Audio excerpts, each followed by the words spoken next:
ଓଡ଼ିଶାର 13ଟି ଲୋକସଭା 41ଟି ବିଧାନସଭା ଆସନରେ ଭୋଟ ଚୋରି କରାଯାଇଥିବା ଅଭିଯୋଗ ମୁଣ୍ଡ ଟେକିଛି। ଓଡ଼ିଶାର 13ଟି ଲୋକସଭା ଓ 41ଟି ବିଧାନସଭା ଆସନରେ ଭୋଟ ଚୋରି କରାଯାଇଥିବା ଅଭିଯୋଗ ଶୁଣିବାକୁ ମିଳୁଛି। ଗୋଟିଏ ସର୍ବେକ୍ଷଣ ଟିମ୍ ପକ୍ଷରୁ ଏପରି ଦାବି କରାଯାଇଛି।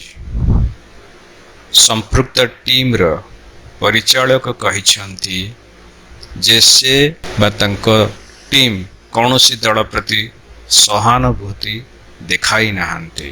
ସେ କହିଛନ୍ତି ଯେ ସେମାନେ ଯେଉଁ ଲୋକସଭା ଓ ବିଧାନସଭା କ୍ଷେତ୍ରକୁ ଯାଇ ସର୍ବେକ୍ଷଣ କରିଥିଲେ ସେହି ଆସନଗୁଡ଼ିକରେ ବିଜେଡ଼ି, ବିଜେପି ଓ କଂଗ୍ରେସ ପ୍ରାର୍ଥୀମାନେ ବିଜୟ ହାସଲ କରିଛନ୍ତି।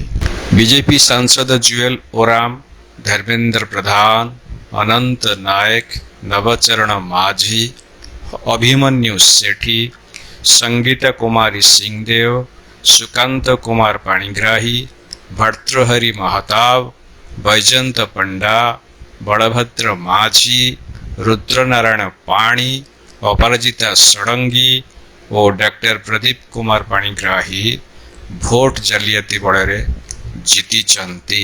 ବରଗଡ଼, ଝାରସୁଗୁଡ଼ା, ଜଳେଶ୍ୱର, ସୋର, ଭଣ୍ଡାରିପୋଖରୀ, ବାସୁଦେବପୁର, ଚାନ୍ଦବାଲି, ପାଟଣାଗଡ଼, ଜୁନାଗଡ଼, ବାଲିଗୁଡ଼ା, ଭୁବନେଶ୍ୱର, ଏକାମ୍ର, ମଧ୍ୟ ଭୁବନେଶ୍ୱର, ଉତ୍ତର ଭୁବନେଶ୍ୱର, ନୟାଗଡ଼, ପଟାଙ୍ଗୀ, ଆଠଗଡ଼, କଟକ ସଦର, ବୌଦ୍ଧ, ନିଆଳି, କଣ୍ଟାମାଳ, ଘୁମୁସର, ଉଦୟଗିରି, ନର୍ଲା, ଲାଞ୍ଜିଗଡ଼, ଝରିଗ୍ରାମ, ଖରିଆର, ପାଲଲହଡ଼ା, କାମାକ୍ଷାନଗର, ସୁକିନ୍ଦା, କୋରେଇ, ଯାଜପୁର, ବଡ଼ଚଣା, ବାଙ୍କୀ, ଧାମନଗର, ଭୋଗରାଇ, ଜଟଣୀ, ଖୋର୍ଦ୍ଧା, ବାଲିପାଟଣା, ପୁରୀ, ବେଗୁନିଆ ଓ ଚମ୍ପୁଆ ବିଧାନସଭା ଆସନରେ ବଡ଼ ଧରଣର ଭୋଟ ଜାଲିଆତି କରାଯାଇଛି।